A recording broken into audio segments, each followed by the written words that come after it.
Bismillahirrahmanirrahim. Assalamualaikum warahmatullahi wabarakatuh. Alhamdulillah wassalatu wassalamu ala Rasulillah. Bapak-bapak, ibu-ibu, jemaah zuhur rahimakumullah. Salah satu di antara rukun iman kita adalah beriman kepada para rasul. Salah seorang di antara para rasul itu adalah Rasulullah sallallahu alaihi wasallam, Nabi Muhammad sallallahu alaihi wasallam.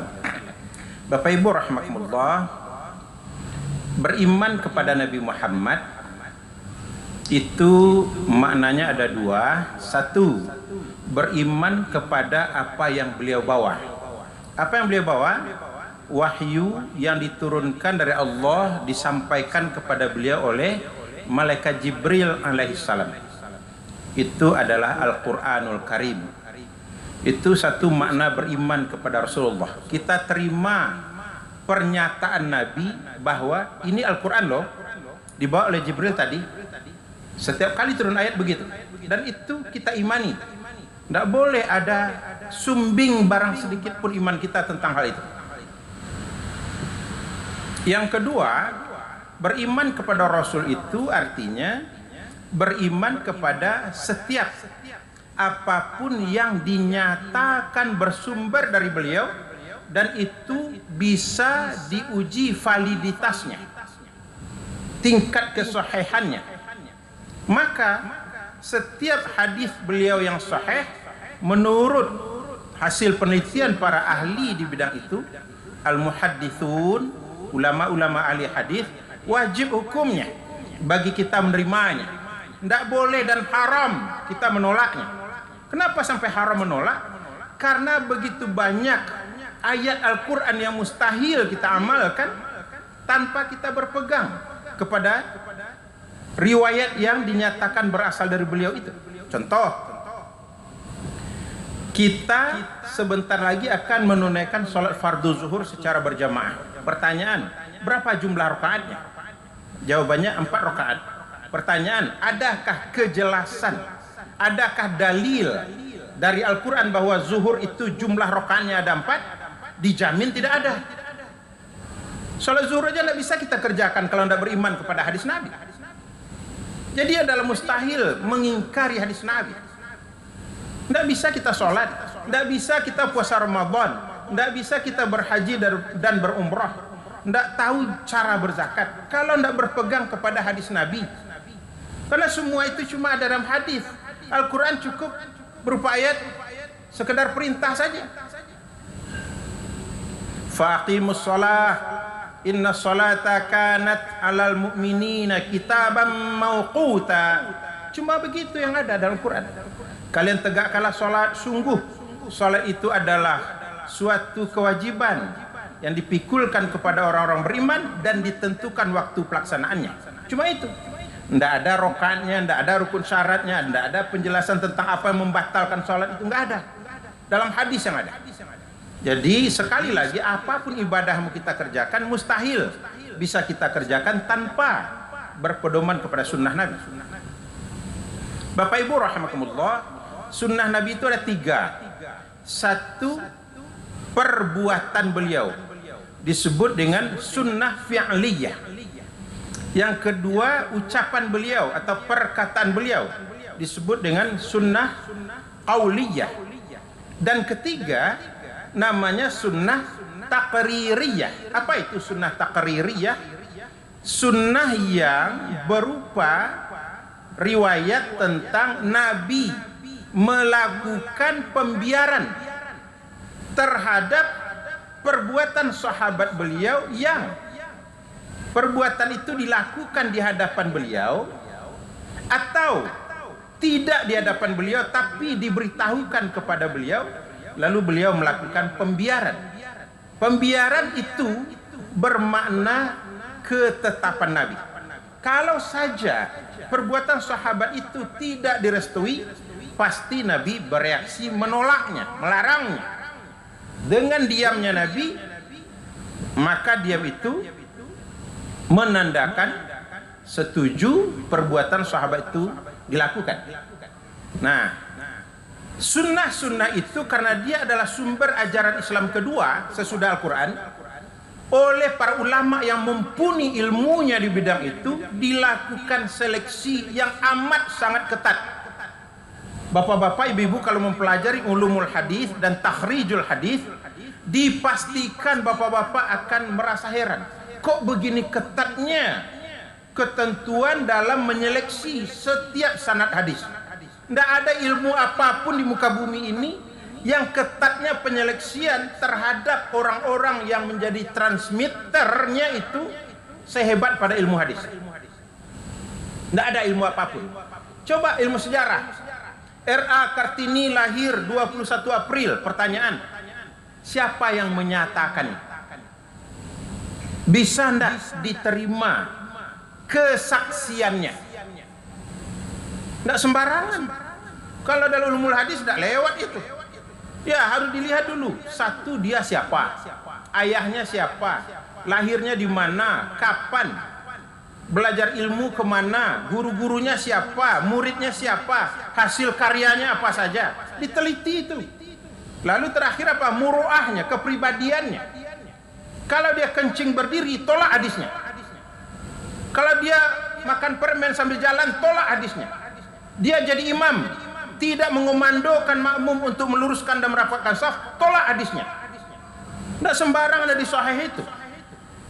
Tapi kalau hadis maudhu', hadis dhaif, wajib ditolak, haram dijadikan dalil. Namanya dhaif. Dhaif itu apa? Lemah. Apa maksudnya lemah? Ibaratnya kita hanyut lewat batang toge, kita pegang. Bisakah itu jadi pegangan? Tidak bisa. Itu hadis lemah itu. Kekurangan syarat untuk jadi dalil agama. Lalu yang kedua hadis maudhu' bermakna palsu. Dibuat-buat orang sesuatu pernyataan lalu dia sandar-sandarkan kepada Rasulullah. Ulama-ulama yang mumpuni ilmunya di bidang hadis tahu persis itu bukan hadis. Diteliti dengan seksama, baik itu substansi hadis maupun orang-orang yang dinyatakan sebagai sanadnya, sandarannya, transmitternya. Tidak mudah satu hadisnya, tidak mudah lewat. Imam Bukhari kita lihat. Imam Bukhari berhasil menghimpun lebih dari 600.000 hadis. Tetapi apa yang terdapat dalam kitab Sahih Bukhari? Tidak sampai 6.000, hanya 5.800-an hadis dalam Sahih Bukhari yang 8 jilid itu. 8 jilid 5.800-an.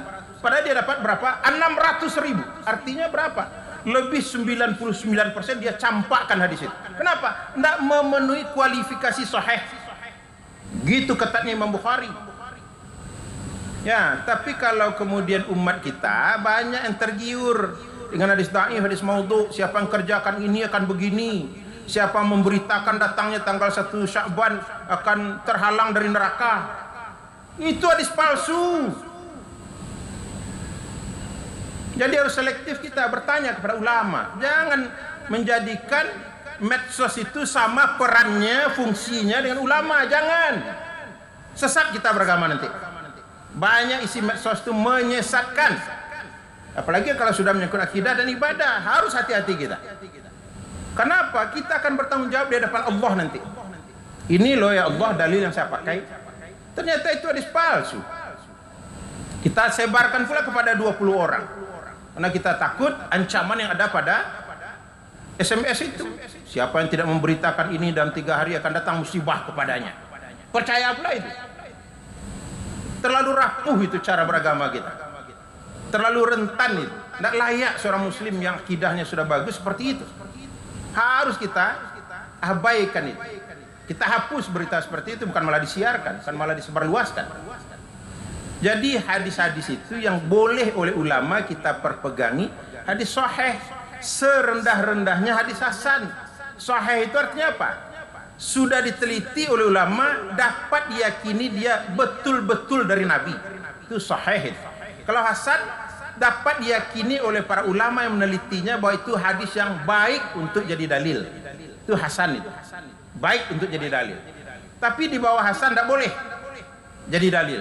Pakai itu dhaif, apakah itu maudhu'? Dhaif pada garis besarnya terbagi lagi 3. Dhaif pada sanad, Dhaif pada isi, substansi, dhaif pada sanad dan substansinya sekaligus. Nah, siapa yang tahu bahwa itu hadis dhaif? Tentu ulama yang mendalaminya. Kita orang awam apa caranya?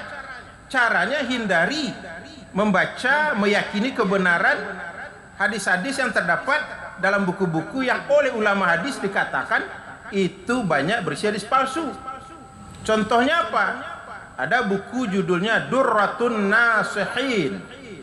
Nah, itu jangan pegang itu. Ya, kenapa itu tidak benar?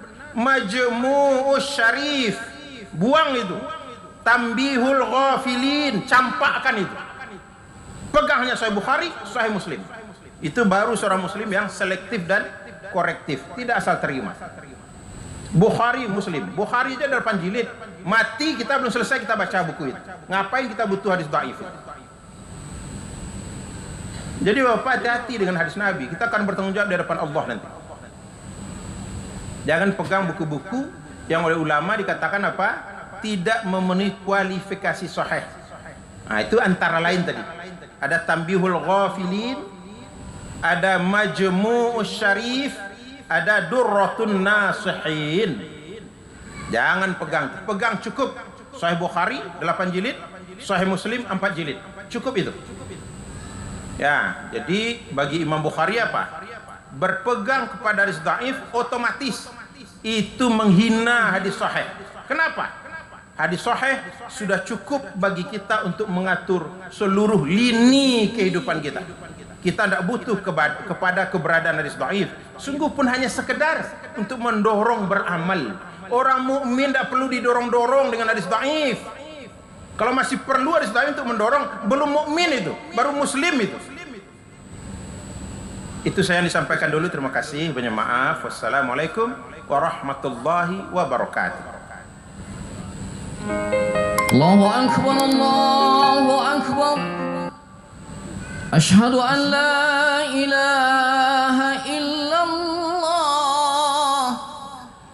Asyhadu anna Muhammadar Rasulullah. Hayya 'alas salati, hayya 'alal falah. Qad qamatis salatu, qad qamatis salah. Allahu akbar, Allahu akbar. La